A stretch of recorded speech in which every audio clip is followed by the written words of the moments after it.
एक बार की बात है, चंदन नगर में बबलू नाम का एक दुकानदार रहा करता था। उसकी दुकान पर बहुत अच्छे अच्छे कपड़े होते हैं। वह रोजाना अपनी दुकान खोलकर बैठता, परंतु उसकी दुकान से एक भी कपड़े नहीं बिकते। रोज की तरह दुकान बंद करके वह घर पहुंचता।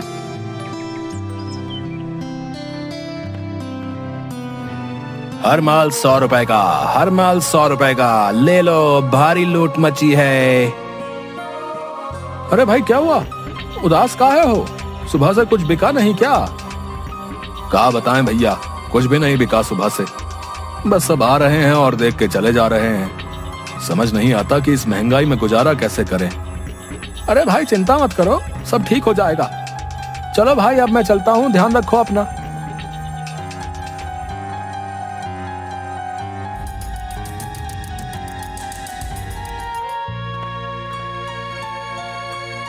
नहीं अम्मा, आज भी कुछ नहीं बिका। बहुत कोशिश कर रहा हूं पर कुछ बिकता ही नहीं है।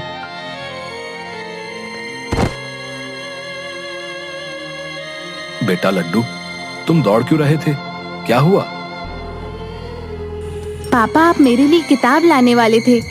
आप लाए वो किताब? कल गुरुजी उसी किताब में से पढ़ाने वाले हैं। बेटा मैं गया था लेने, पर दुकान बंद थी, इसलिए मैं ला नहीं पाया।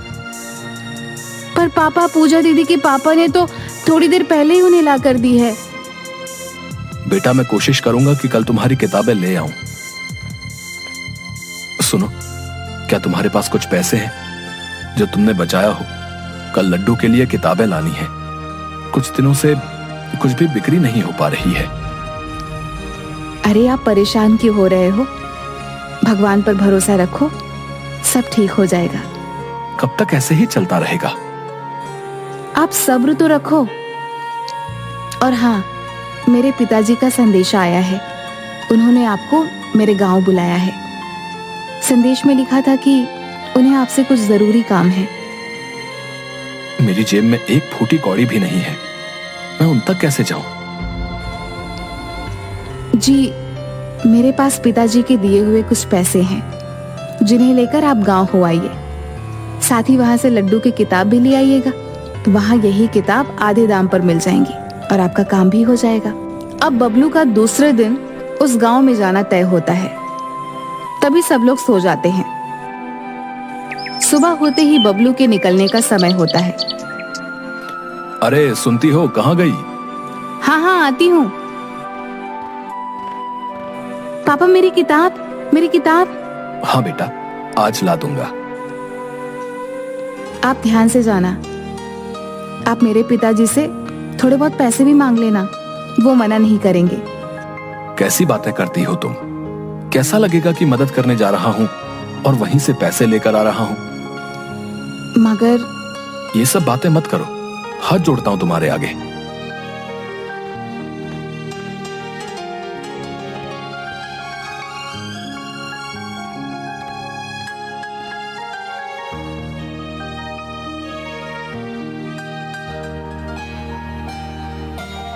अरे अतुल भैया, खिपौना जाने के लिए कोई तांगा या बैलगाड़ी नहीं दिख रही?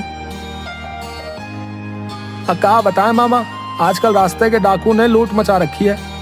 इसी वजह से खिपौना के रास्ते पर कोई भी सवारी गाड़ी ले जाने को तैयार ही नहीं है। यार अभी पैदल निकल जाता हूं, रास्ते में आराम भी कर लूंगा, तो भी शाम तक पहुंच जाऊंगा। कभी कोई रास्ते में कोई गाड़ी मिल जाएगी तो उसमें बैठकर गांव तक पहुंच जाऊंगा।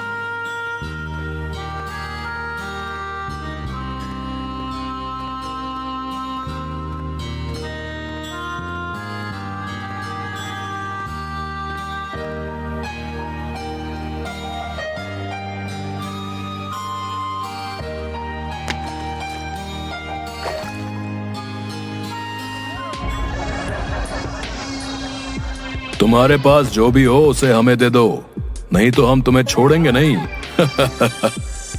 सरदार मैं बहुत गरीब हूँ, मेरे पास कुछ नहीं है, मैं आपको कुछ नहीं दे सकता हूँ।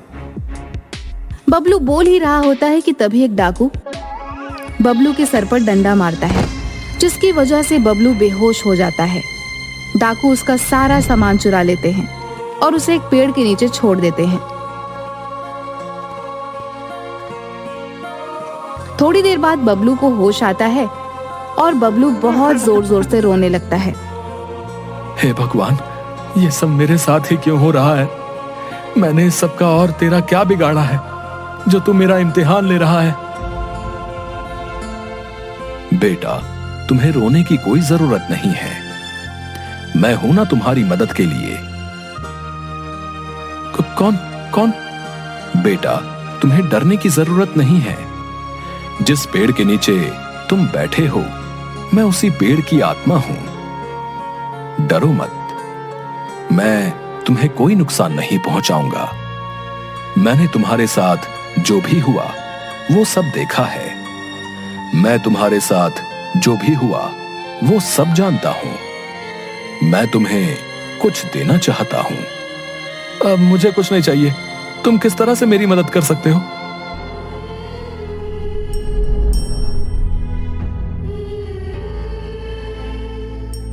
तुम इस रास्ते में आ जाओ।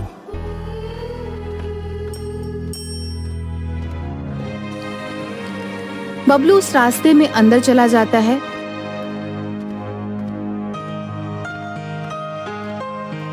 वो जैसे ही अंदर पहुंचता है, देखता है कि बाहरी दुनिया से बिल्कुल अलग और उल्टी दुनिया है, बहुत ही ज्यादा सुंदर, जैसे कि स्वर्ग।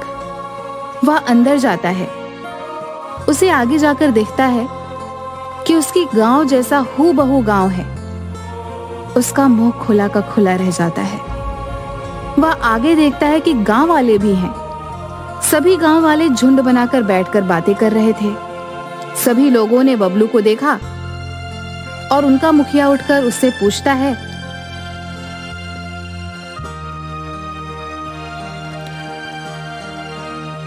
भाई कौन हो? तुम कहां से आए हो? मेरा नाम बबलू है।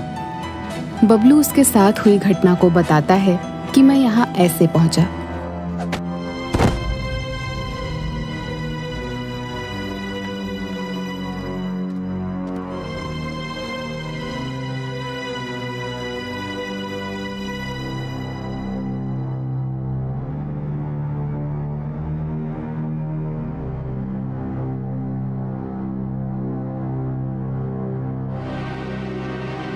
अच्छा बेटा, तो ठीक है, अब से तुम हमारे साथ रहोगे। नहीं नहीं, मुझे अपने घर वापस जाना है। मुझे तो यहाँ पेड़ ने ही अंदर आने के लिए कहा था, इसलिए मैं यहाँ आया था। जो यहाँ एक बार आ गया तो फिर यहाँ से जा नहीं सकता। मैंने भी कई बार कोशिश की, पर वो जादुई जंगल मुझे यहीं ला छोड़ता है। मेरा भी परिवार है, मुझे उन्हें भी संभालना है। बाहर जाने के लिए तुम्हें जादुई जंगल से जाना होगा। रास्ते में मिलने वाले जिनके सवालों का जवाब देना होगा, वही तुम्हें आगे का रास्ता बताएंगे। मैं तैयार हूं।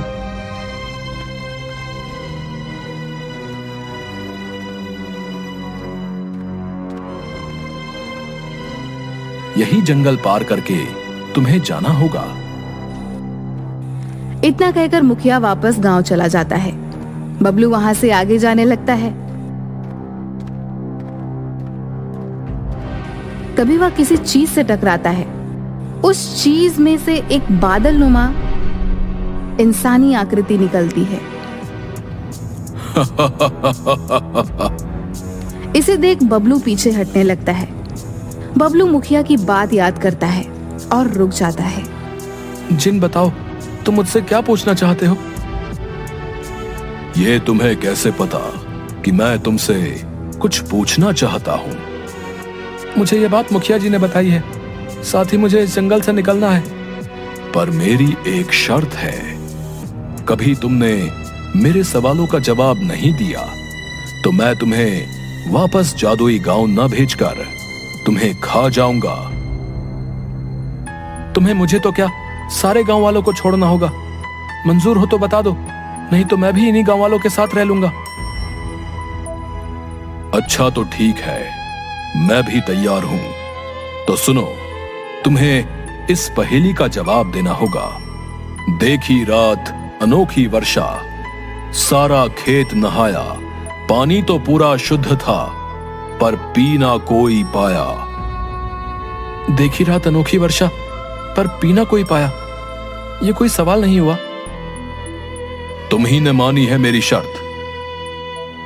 बबलू भी जानता था कि इस प्रश्न का उत्तर नहीं दिया तो उसकी जान तो चली ही जाएगी और लोगों के बचने की उम्मीद भी खत्म हो जाएगी।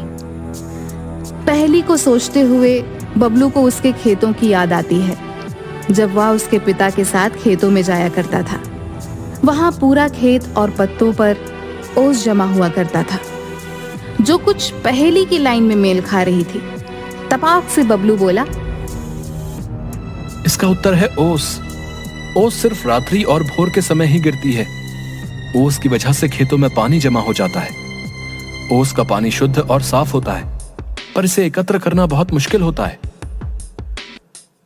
मैं तो जादुई बड़े से बड़ा जहाज बना सकता हूं, लेकिन मैं एक बार भी नहीं उड़ सका। मैं हूं कौन? पानी का जहाज जो सिर्फ पानी पर तैर सकता है, उड़ नहीं सकता। रहा आपके इसी प्रश्न में दूसरा सवाल, मैं हूं कौन? इसका जवाब है मनुष्य। वो बड़े से बड़ा जहाज बना तो सकता है, लेकिन खुद कभी नहीं उड़ सकता है। तुम बहुत तेज दिमाग और बुद्धिमान हो। ये मेरे आखिरी सवाल का उत्तर दे दिया तो तुम और गांववासी सभी स्वतः ही अपने अपने गांव पहुंच जाओगे। तो सुनो प्रश्न। लाल बुझक्कड़ बूझ के और न बूझो कोय, पैर में चक्की बांध के हिरना कूदो होए। बबलू इसे सुनकर भौचक्का रह जाता है। उसने लाल भुजक्कड़ की बहुत ढेर सारी कहानियां पढ़ी और सुनी रहती थी। ये लाइन उसने उसके बेटे लड्डू की किताब से पढ़ी और लड्डू को समझाई भी थी। इसे याद करके वह अपने बेटे के साथ अच्छे दिनों की याद कर मुस्कुराने लगता है। उसकी आंखों में आंसू आने लगते हैं, जिसे देख जिन्न भी उसके साथ हुई घटनाओं को देख लेता है। जिंदगी में कभी किसी के बारे में बिना देखे, बिना जाने कुछ नहीं कहना चाहिए, जब तक उस पहलू को आप जान न लें। आमतौर पर लाल बुझक्कड़ कहते हैं, जो अपनी दुनिया के अलावा बाहरी दुनिया को न देखते हुए अपने आप को ही सही सिद्ध करता है, अर्थात वो जो सीखने और समझने को तैयार नहीं होता है। बबलू के इतना कहते ही एक तेज रोशनी के साथ एक तेज आवाज आती है। बबलू को तेज रोशनी के कारण उसे कुछ भी नहीं दिखाई दे रहा होता। उसके बाद वह देखता है कि वह उसके गांव के पास खड़ा होता है। उसे सभी के घर दिखाई देते हैं, पर खुद का घर नहीं दिखाई देता। वह जहां पर खड़ा होता है वहां एक बहुत बड़ा और सुंदर घर होता है।